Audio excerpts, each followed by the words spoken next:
Thursday, right? Thursday? We got it.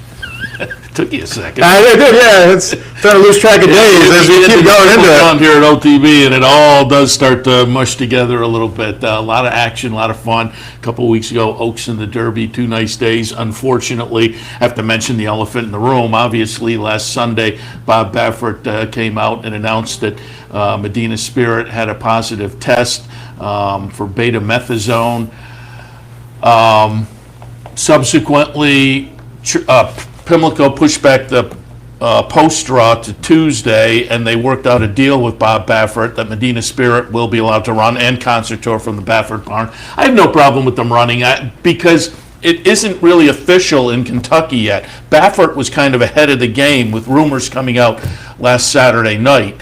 He jumped ahead and had the press conference on Sunday morning before the split sample was able to be tested, and that's when things will become official in Kentucky. So I just think Pimlico was probably in a spot where legally it was just going to be a can of worms if they didn't let the horse run. They came up with an agreement with Bob Baffert to do extra testing on the horse.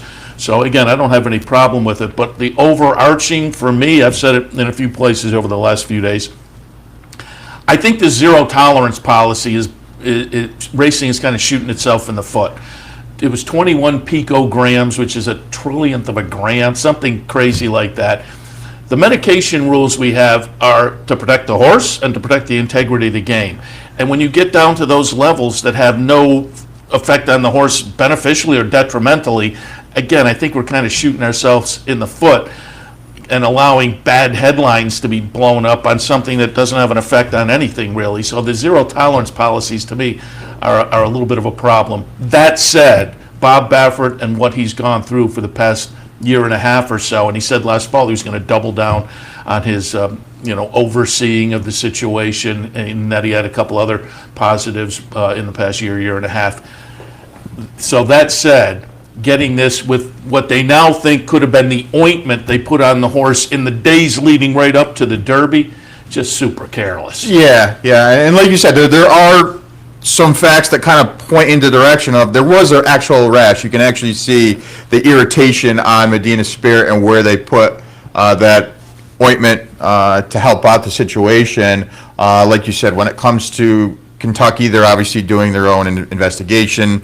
They did serve Bob Baffert. And Pimlico, I think, is doing everything that they need to do at this point. The agreement, whether some people are happy about it or not, they are doing their own testing. They're going to have the test results back before the race, because that's probably everybody's biggest issue, is they don't want the race to be run and then have results come back after the race and then say Medina Spirit wins, and then there was found to be picograms of the substance that they were talking about.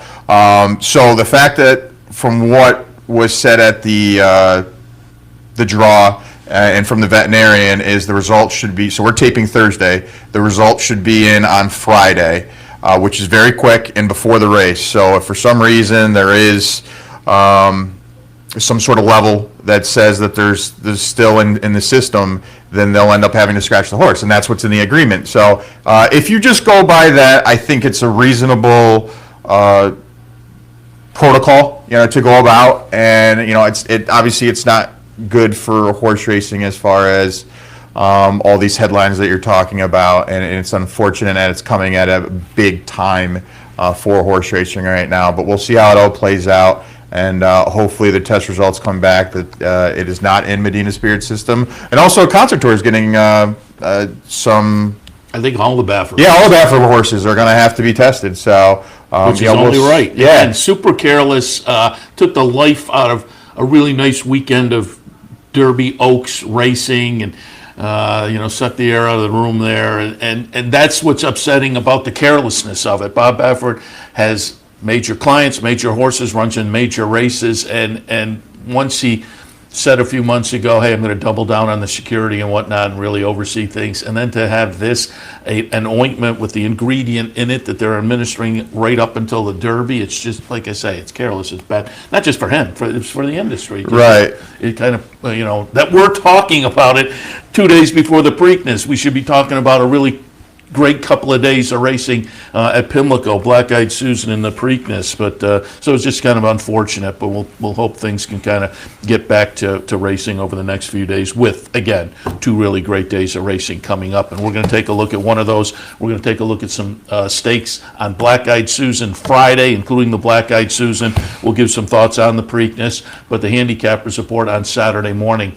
Brian Nadeau and I will take a look at the Preakness Day card as well, so we'll have the 2 days covered. And before we get into this week, I want to go back to last week, because you were knocking it out of the park. We took a look at the stakes at Belmont last week, and Mike 4 for 5 had the first 4 stakes. I jinxed myself because I came into the studio and I was like, I'm 4 for 4. And as soon as they said I have this horse, you could have went to the bank that horse wasn't going to win. So, yeah, it was a solid weekend, especially for both of us. The stakes previews produced some really good content. Winners, hopefully everybody's been able to cash some tickets and enjoy what we're able to do on here. And hopefully, we talked about the unfortunate news that's going on right now, but the good news is the weekend looks fabulous as far as weather goes, and the field size is tremendous. It's a bettor's heaven when it comes to, 10-horse fields, 11-horse fields, 12-horse fields. You have lukewarm favorites all over the place, and that means that there's value to be had. And if you can put together some exacta plays, some rolling pick threes, etc., maybe you can make a lot of money on this weekend. So. Yeah, looking forward to it, certainly. All right, let's jump into it. Again, we're looking at the Friday card. We'll have some thoughts on Preakness in a few, but let's start things out with the DuPont Distaff, $150,000 up for grabs for the Fillies and Mares going a mile. And then 8th, at the top of the page, I wrote intriguing. I think this is an intriguing race. Going to be interesting to see how it all plays out. I'll set you up and let you touch on your thoughts first, Mike, and the DuPont mile and an 8th for the Fillies and Mares. As I say, fun, competitive race with clearly some horses who are going to play in this division as the year goes along. Absolutely. I had it 4, 3, 8, and 5, and I am fearful of your top choice you're going to talk about. And I have in the second spot, Spice is Nice. But Get Rid of What Ails You is a horse coming off a 4th place finish in the Apple Blossom. That was against Lutresca, who was unbelievable to come back on Monomoy Swiss Skydiver, finished 3rd. So if you're saying you finished 4th to Lutresca, Monomoy and Swiss Skydiver, who are clearly the tops of that Distaff division, not a bad effort. We're going to take a look at the Azeri 2 starts back. We got a career best 96 buyer, and that was... She's going to be dead last. She likes to come, and she's going to need some pace to set up here in the DuPont on Friday, but she comes with a nice run in here, and she ends up finishing 3rd, only beaten 2 lengths, and that was 2. She Dares the Devil, who came back and won the Grade 1 La Troyant at Churchill Downs, and then also Lutresca was in this race, who we just mentioned beat Monomoy Girl next time out. So you're going to see her sort of coming up the rail, and she's able to edge out En Votant, who's a horse that ended up finishing 2nd to She Dares the Devil next time out. So she's been running against the tops in this division, and I think she finds some class relief here. The price is going to be okay in here. I think you have multiple directions that people are going to navigate to, but she's one of the players in here, and I like her at the price of 7-2, and Brad Cox and Javier Castellano is going to be back aboard. So I have her on top. Underneath, Spice is Nice. Last time out was coming off a long layoff, hadn't been seen since the summer. Got the job done. She's your top choice, so I'll let you talk about her. And then the 8, Lucky Stride, who did finish 3rd last time out, to Horologist and Mrs. Danvers, who are also going to take money in here, the 5 and the 6th. Yes, she did finish 3rd in that race behind Horologist and Mrs. Danvers, but if you watch that race, there was no real pace. Mrs. Danvers had the lead. Horologist was able to collar her. Both put in solid efforts, but Lucky Stride was about 5 lengths behind those horses, was able to come to about a length at the finish line. I think much better pace setup in here. Lucky Stride could be the horse that's closing in here. Very interesting race, like you said. I had it 4, 3, 8, and 5. I have it 3, 5, 4, and 6, and we're going to take a look at that Spice's Nice seasonal debut and an optional claimer at Keeneland back in the beginning of April. Spice is Nice. Clearly, they've had high hopes for this horse throughout the career. Broke the maiden in the career debut, then went into Grade 2, ran 2nd last year. Subsequently, the Gulfstream Park Oaks disappointed a little bit. They reset, came back in an optional claimer, won that, then tried the Alabama. That was a little bit of a dud. But I like this comeback off the layoff. It says she may be an improved 4-year-old this year, still lightly raced for Todd Pletcher, 3 wins and 6 career starts. And again, they put her in some tough spots, finishing, her 2 most disappointing efforts were behind Swiss Skydiver last year. So we'll see. We'll get more of a barometer on Spice is Nice in here. But off the seasonal debut that we just saw, the nice win at Keeneland. I'll put her on top and give a shot that maybe she is an improved 4-year-old now and does become a player in this division. Horologist, also pretty good-looking seasonal debut for Belmont. Won the top flight at Aqueduct, again, back in the beginning of April. That was from a layoff after a disappointment in the Breeders' Cup Distaff. But the race just before that, the Beldame at Belmont, nice triple-digit buyer win. That means on a best effort, this horse becomes very, very dangerous. And off the seasonal debut, maybe we'll get a best or a near best effort. Then I put Get Rid of What Ails You in the third spot.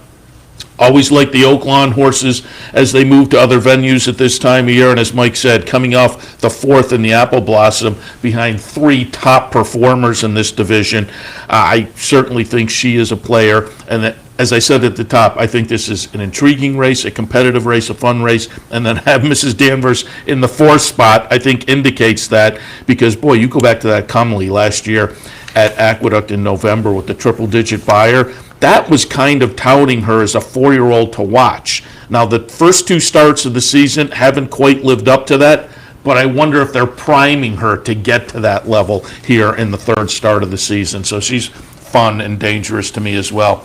In the 8th at Pimlico, the DuPont, I have a 3, 5, 4, and 6. All right, let's turn our page to race 10 on Friday afternoon. It's the Miss Preakness. The Black-Eyed Susan will be some of the players in the 3-year-old filly division. This is that subdivision of 3-year-old fillies sprinting. I am going to look at the same race Mike is going to look at, but we're kind of concentrating on different horses in here. I'm going back to the 8 Bells, and I think that's your same race, right? Yeah, that's the... I'm taking a look at the Purple Martin. Purple Martin, yeah, Purple that's Martin, right. Yeah, I was looking at the wrong date. I'm going back to the Purple Martin as well, because my horse wins that race. Your horse is going to run second, so folks can take a look at both of those. I have Abrogate. You are going to take a look at Joyful Cadence. But I like Abrogate, and as I say, she subsequently won the 8 Bells. That's where I was getting mixed up on the dates, because in the 8 Bells, she winds up running 5th. I liked her there. Abrogate, and again, she's going to be the winner here in the Purple Martin at Oaklawn. As I say, I like those Oaklawn shippers as they move to other venues at 20-1. I liked her a little bit in the 8 Bells at Churchill last time, but coming off of this winning effort, she couldn't get it done there behind Obligatory, who our friend Mike Callahan had at $35 that day. I was not a big fan of Obligatory. As I say, I kind of liked Abrogate. I'm going to give Abrogate another shot coming back here at Pimlico in the Miss Preakness, most notably going from the 7 furlongs back to the 6. I think that's going to be beneficial. So again, Abrogate on top for me. Joyful Cadence, who we just saw run second to Abrogate. Put that one in the mix. Mike's going to talk about that one. Euphoric in the 3rd spot. Also tossed in a clunker in the 8 Bells. Like my top pick. I think, like the top pick, I think this horse is better than we saw last time and may also benefit from the cutback to 6. And then I'll toss Inject in the mix as well, a Brad Cox trainee that I think on a best effort can be up in the hunt and in for a piece of the puzzle here. But I have Abrogate on top. 1, 9, 8, and 7 in the Miss Preakness. Yeah, and just to mention on this race, because I had Inject in my mix as well, you can see that she's dual entered in this spot. I think she's going to go to Preakness and scratch out in this spot. So if you just wanted to early handicapping, see, as I do believe she's going to scratch out of this race. But I had Joyful Cadence on top, and you go back and watch that replay again. Joyful Cadence was extremely wide in that race. The 5 on the outside here is ultimately going to finish second. Yes, they were going quick. But again, I just think it's going to get a better setup in here. You're going to see Euphoric, who's all speed, go to the lead. Abrogate is a horse that is your top choice, likes to be forwardly placed, going to have to navigate a trip from the rail. And I just think Joyful Cadence is going to be the one who's able to benefit from the trip on the outside, sort of make the own race here with Arad Ortiz Jr. aboard. The workout since that race have been sharp, was first of 76 on May 7th down at Keeneland, going 47-1 for the 4 furlongs. So I think this horse is sitting on a prime effort. Price is probably going to be second choice, my guess, in this race as a clear player in here, but I'll use Joyful Cadence on top. The 4 Paradise Song, I think, is interesting at 10-1 on the morning line. I don't think you're going to get that price. This horse has been razor sharp down at Laurel. And again, when we talk about Preakness weekend, we see all these invaders sort of come in. But these Maryland horses end up doing really, really well. And this is a horse that I think is going to do well for Michael Trombetta, who is a little bit cold right now, 0 for 21. But I think this horse is pretty good. And may be able to sit a trip just behind the speedsters in here as well. At 10 to 1 is going to be my long shot play. And then Abrogate in the third spot and Red Ghost in there as well. I think those two will be solidly in the mix. But it's going to be interesting to see if anybody tries to go with Euphoric the 8, who's all speed in here, and how the trips are going to navigate in this spot. But it's interesting. Miss Preakness I had at 9, 4, 1, and 2. Let's move on to the Pimlico Special on Friday afternoon, Grade 3 event for the handicap division. $250,000 up for grabs at the Preakness distance of 1 3/16 miles. Mike, I'll toss it to you to give us your thoughts first. I had it 2, 9, 5, and 11. At first look at this race, I did try to beat Fearless, but the more and more I took a look at it, Fearless runs his race like he did the last couple. He's going to be really, really hard to beat. Got the triple-digit buyer last time out. I thought ran a real solid race to Silver State, who's been on that win streak, an unbelievable horse that's trending up. I know you're a big fan of Silver State. Been able to ride that train. I think he believes won 5 in a row at this point. So off that second place performance last time out, I think can make his own trip in this race, sitting just behind the speed in here. He's going to be tough to beat at 9 to 5, so I'll use him on top. Kind of make a big exacta play in here with the 2 and the 9. Treasure Trove is a horse I've mentioned a couple times on the stakes preview. And the last couple hasn't been able to put it together, but the buyers have been competitive considering the field in here. He's going to be 15 to 1. You're going to get Luis Saez aboard, and I find that interesting. A horse that in a field of 5 last time in the Ben Ali at Keeneland over the slop finished 5th, dead last, but was only beaten 3/4 of a length in that race. I mentioned a couple times, you go back and take a look at that Oaklawn race 3 starts back. Should have won that race, but finished 3rd, only beaten 3/4 of a length as well. This horse just seems to be around, and if he's able to put it together, I think he's sitting on a big one, and the price is absolutely going to be right. Even with Luis Saez aboard, I think you're still going to get that 15 to 1. I want to make a 2-9 exacta play in here. And then the 5 in the third spot, Max Player. Last time out was coming off a layoff, raced in the Saudi Cup. That's a throwout race, didn't do any running then. But again, if you take a look at his prior races, fits really well in here buyers-wise. The workout sense trend in the right direction as well. And I think he's a little bit of a player in here at 12 to 1. So while I like Fearless on top, I'm going to use some prices underneath with the 9 and the 5. I have 2, 9, 5, and 11.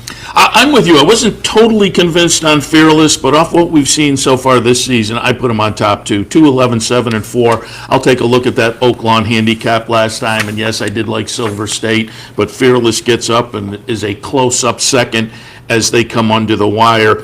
And I'm a buyer's guy, and the seasonal debut in the Gulfstream Park Mile was a lifetime best buyer. And then the second place finish that we'll see here from Fearless behind Silver State was also a lifetime best buyer, a 101. So I think as a 5-year-old now, maybe this horse is just getting better as a 5-year-old. A couple of nice starts, couple of improving numbers, couple of lifetime best buyer numbers. I'll put the Pletcher horse on top, Fearless. For me, underneath, I'm going to go to Last Judgment on the outside. Has some early speed. The outside post position is no bonus, but at the 1 3/16 miles, we'll have some stretch to work with before they get to the first turn. Jose Ortiz on board. Just seems to be in some pretty good form, coming off of a couple of decent stakes tries in the last 2 starts. So with that early speed and, as I say, some stretch to work with, maybe by the time they get to the first turn, Jose Ortiz will have found a good spot. Harper's first ride, interesting to me. This was a Maryland-based horse for much of the career, but this winter transferred to Robertino Diodoro, had a couple of starts down at Oaklawn. They were okay, but they were also Oaklawn starts. I like horses moving from Oaklawn at this time of year, but maybe more notably, this horse won this race last year, and I like that. 1 for 1 over the Pimlico Strip.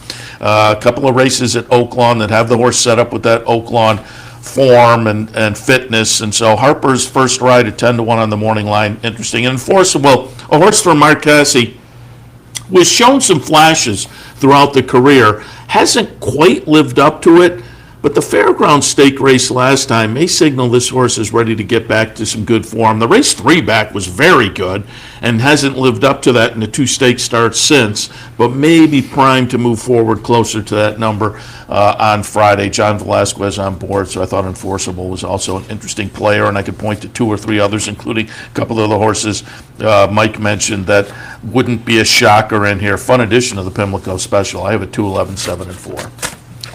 The 13th race on Friday, it'll go off that about 5:45 Friday afternoon, is the highlight of the day, the Black Eyed Susan Grade 2 event for the 3-year-old fillies going 1 1/8 $250,000 up for grabs. Mike, I'll send it to you for your thoughts. Yeah, this is the play of the day for me. I'm all in on adventuring the 9 in here, 4-1, the alternative to Beautiful Gift. 2 starts back, was able to break the maiden against a horse named Speed Lane, dominated that field by 6.5.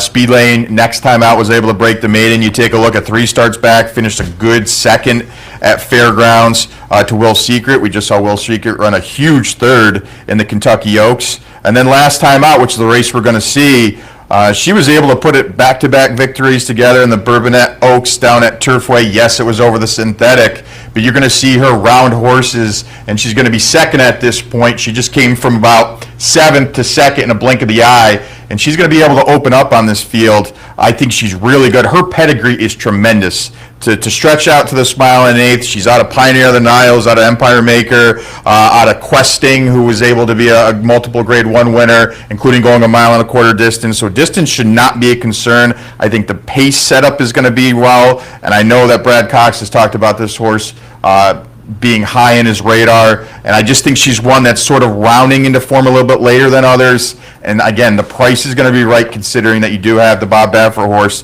that comes in with rock solid form as well. But I'm going to be all in on adventuring as my play of the day on Friday.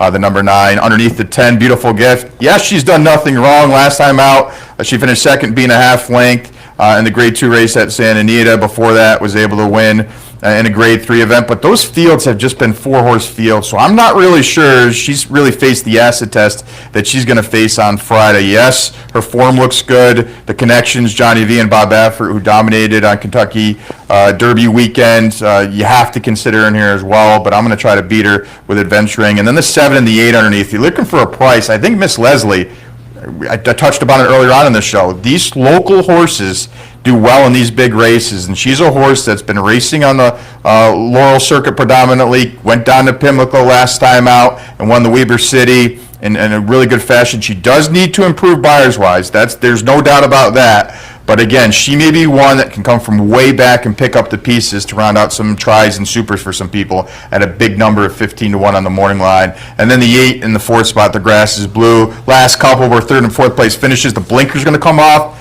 But those were against search results, and we saw how good search results was. So with a rod picking up the mountain here, I think she's one to consider if for some reason the favorites in here don't run well. But I have it 9, 10, 7, and 8 here in the Black Eyed Susan. I'm basically along your line of thinking. I don't think there's a real standout in here unless you really like Beautiful Gift. I mean, you could make the case that on buyers, the last couple have a little bit of an edge on this bunch. Otherwise, I think it's a pretty evenly matched field. So I'm going to go for a little bit of a price in here with Willful Woman. We're going to take a look at the optional claimer last time out down at Oak Lawn. Now, it was a sloppy track. Maybe that slop moved her ahead.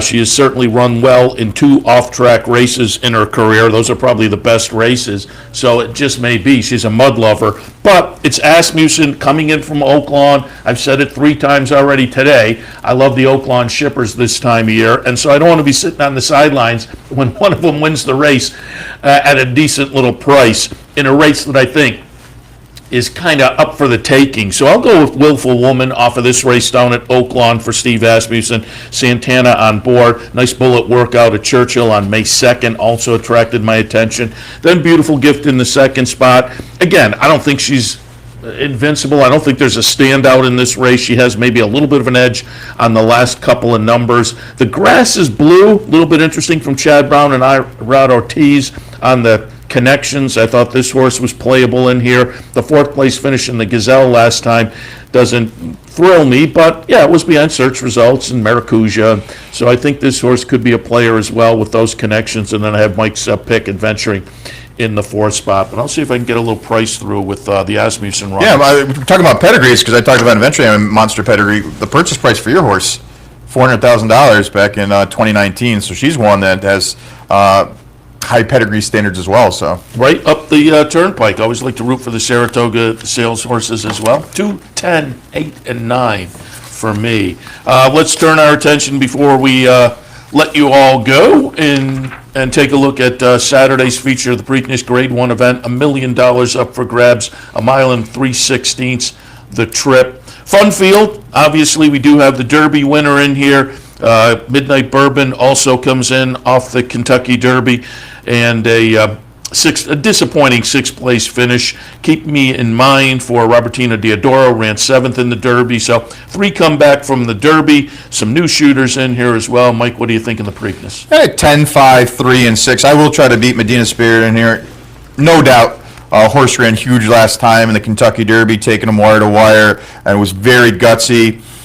Interesting, a lot of people have mentioned that while Life is Good and Rock Your World were able to get out to early leads, no one's ever actually passed Medina Spirit, and that's actually a clever point to make, because this horse has shown so much grit, even more grit than I think Bob Baffert even expected, and he's mentioned that on multiple occasions. But Concertor to me is the horse that I think has the most ability in this race.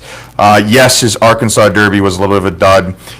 You really can't say there was an excuse in that race. Maybe they went early, a little too quick early. The fractions were 22 and 4, 46 and 2 to the half. Maybe that softened up. For me, I think this horse is much better on the lead. I think is quicker than the rest of the field in here. So drawing the outside post, getting Mike Smith aboard, I think there's a long enough, because you have predominantly you have the entire stretch going this mile and 3/16 to get position. So positioning shouldn't be a factor in here, but I think Concertor will be able to get to the lead. I think they needed the points in the Rebel. That's why they went wire to wire that day. They tried to see if this horse could rate last time in the Arkansas Derby. He just didn't want to rate, so I think they're going to go back to the lead, and if that's the case, he's my choice in this race, the alternative in here, the alternative Bob Baffert horse. I'll use Concertor on top, the 5 Midnight Bourbon. You go back and watch Kentucky Derby replays of some of these horses. I thought Midnight Bourbon ran tremendous, finishing 6th in that race. He didn't break well, was bumped, was 4 wide on both turns, and still was one of the horses that was coming at the end of that race. If he runs back to any of those races, I think he's a serious player. You're going to get a Ryder Tees Jr. aboard too, which can't hurt the situation. If you don't like the favorites near the 3 and the 10, I think Midnight Bourbon's going to attract a lot of attention. The 3 Medina Spirit in the 3rd spot for all the reasons that everybody will talk about. And then Rombauer for me in the 4th spot. He's one at a little bit of a price that I think could pick up the pieces. Last time out, I thought he ran a real good 3rd behind Essential Quality and highly motivated. He was about 5 lengths clear of the rest of the field. 2 starts back, 1 at Golden Gate, getting a solid buyer. The workouts since at Santa Anita have been pretty good, and he's going to get Flavian Prat aboard. So you do have to go through the Bob Baffert horses in here, but if you're looking for alternatives, I think Midnight Bourbon's an alternative, and I think Rombauer's an alternative in here. So I have it 10, 5, 3, and 6. I went 5, 4, 3, and 10, and I'm going to be really interested to see how the odds shake out when they go into the gate, because I think there will be a lot of skepticism about Medina Spirit as the Derby winner coming in, and I think Concertor is going to be a lot of people's alternative. And I think he is a logical alternative. I used him down at the bottom one. The $1 million question is, who gets to the lead? Because they both are the best horses they can be when they're on the lead, and you have the same trainer connections, not owner connections, but I just don't. That's the $1 million question for a lot of people. I think is how is this going to shape up going into the first turn? And then does my horse want? I put Midnight Bourbon on top. He's one that shows speed as well. Yeah, I played on the Daily Report an interview they did with Steve Asmussen yesterday morning, I think, on the backstretch, and they were asked, he didn't get out. We were anticipating him to be the lead. Will he be in the lead on? And Asmussen said, "Yeah, we didn't get the lead in the Derby, unfortunately. We'll probably get it, and it'll all we'll go too fast and be dead Sizzled by the up, time we get to the top of the stretch here." So damned if you do, damned if you don't, I guess. But I went with Midnight Bourbon, And I wonder if Mandaloun didn't flatter the Louisiana Derby a little bit, and as Mike said, it was a sneaky good effort in the Kentucky Derby by Midnight Bourbon. 13-1, taking action in the 19-horse field, and I think he's better than maybe that finishing position. But the pace scenario will be part of the big question mark for a few of these in here. But I'll put Midnight Bourbon on top. And then I was going back and forth with the Chad horses. I put Crowded Trade in, still lightly raced, maybe some upside potential, but boy, that was a slow wood. I don't know. I might have made a mistake. Between the two Chads, and also I left Unbridled Honor out. I could have, in one of these spots, used any of those three. I landed on Crowded Trade again because he's lightly raced. Chad Brown. I'll put him in with some trepidation, as I say. Those other two were intriguing as well. Medina Spirit, the Kentucky Derby winner, clearly you have to have him in the mix, and then Concert Tour. As I say, I think he's the logical alternative, but I'm 5, 4, 3, and 10, and the 8 and the 9 are probably going to run 1-2 for me. Absolutely. I mean, that's a good point. For me, I like Concert Tour in this spot, but I think either he wins or he doesn't hit the board. And if that's the case, what you're talking about is some of these other horses that like to come from behind, pick up the pieces. You know, if my situation is he's going to win or he's not going to hit the board, and maybe a couple other horses that take some money, like, you know, maybe your top choice or Medina Spirit, this is where you can make some money in the Preakness, boxing a few horses, because we've seen it time and time again where you just have those underneath horses at big prices that sort of round out the exactas, tries, and supers. So maybe that's an angle some people would like to take. The Pletcher horse coming out of the second in the Lexington, Unbridled Honor, I think is Right. 5. Risk-taking that they elected to bypass the Peter Pan to come here. Yep. And I'll toss out just another kind of story horse, Ram, for D. Wayne Lucas, the legendary D. Wayne Lucas off the win at Churchill last time. That'll be an interesting horse. Certainly there'll be some rooting interest for that one. We'll see how it all works out. But there's ideas for stakes on Friday, Black Eyed Susan Day, and some thoughts on the Preakness as well. As I said, Saturday morning on the Handicappers Report, Brian Nadeau and I will go over the entire Saturday card at Pimlico, so you can look forward to that. And before we go, as always, Mike, get us up to date on what's coming up. Promos and events. Yeah, big week with Preakness Week coming up. Just some notes here at Capital TV as far as our branch locations go. So if you live locally on Friday, all branches are going to open up at 11. First post at Pimlico for Black Eyed Susan Day is going to be 11:30. On Saturday, the clubhouse is going to open up at 9:30. All other branches are going to open up at 10 on Saturday, with first post on Saturday for Preakness Day being 10:30. Also want to mention that we have advanced wagering. So we're taping this on Thursday, which means advanced wagerings offered for both Friday full card and Saturday full card. And that's in branches and also online. So if you wager at capitaltvbet.com, you can wager in advance if you have some things going on this weekend. So you want to get your bets in early, definitely take advantage of advanced wagering offered now. And then also want to mention all nighttime thoroughbred wagering will be offered Thursday through Sunday. So we're going to have some additional days, Thursday and Sunday, and then the normal Friday and Saturday as well. So take advantage of nighttime thoroughbred throughout the week. Do want to mention signing up for an account, as we always talk about. Signing up for an account right now, we've increased the sign-up bonus. So again, deposit $200, wager $400, get $200 back, and that's all month long, so take advantage of that. We have bounty bet going on Friday, so the pool has just been increasing and increasing and increasing with multiple carryovers going on throughout. So it's up to $1,823. It's going to be on the late pick 5 at Pimlico. So on Black Eyed Susan Day, don't forget to wager on that late pick 5 through your Capital TV bet account. As you do it, will have automatically be in the bounty bet. So if 2 or more people hit, it's split 25% amongst those 2 or more participants. And then if it's hit by one person, you're able to take down the entire bounty, which right now is currently at $1,823. We're also going to have a Preakness Day bankroll at the Clubhouse Racebook on Saturday. Seth Merrow will be taking a shot at that. 11 to 2 signups, 20 patrons, and then you'll be wagering from 1 to 6. Hopefully you can have a big day, a lot of money to be given away. So stop down to the clubhouse and put your name in the hat, see if you can get chosen for that $750 bankroll. We're also going to have 2 syndicates. The entries have already been chosen for that. You had to sign up for that, but good luck to the team, as we were able to give away over $20,000 on Kentucky Derby Day. And then we have the Play the Board contest on Sunday and track bonus on Sunday as well. And then we also have tourney bets. So There's a lot going on here at Capital OTB. If you haven't noticed from all the rundown that we do on a consistent basis, we like to stay engaged with our bettors and hopefully you take advantage of your account and then all the fun ways you can use your account as well. So. And if you don't have an account, get an account today. Go to capitalotv.com, sign up, take advantage of the sign-up bonus, and get all the benefits of that Capital OTB bet account. $30,000, and it didn't cost anybody any money. Well, for the syndicates, you had to sign up for $50 or $100, but we were able to give away $10,000 in cash or free money. You had to pick four for $400 the other day, and that didn't cost anybody any money. Again, it's just simply having an account, using your account, and then being part of the promotions and signing up for them. We've just been giving away a ton of money, and we want everybody to enjoy it. Making it rain. Mike, appreciate the thoughts. Good luck on Friday and Saturday. Good luck to you, and good luck to everybody as always. And I will wish you good luck as well. A big Black Eyed Susan Preakness weekend, hopefully for everybody. Have some fun, cash some tickets. We'll see you next time. You're watching Capital OTB TV. Wager at CapitalOTBBet.com for the most comprehensive wagering site and the best player rewards in New York State.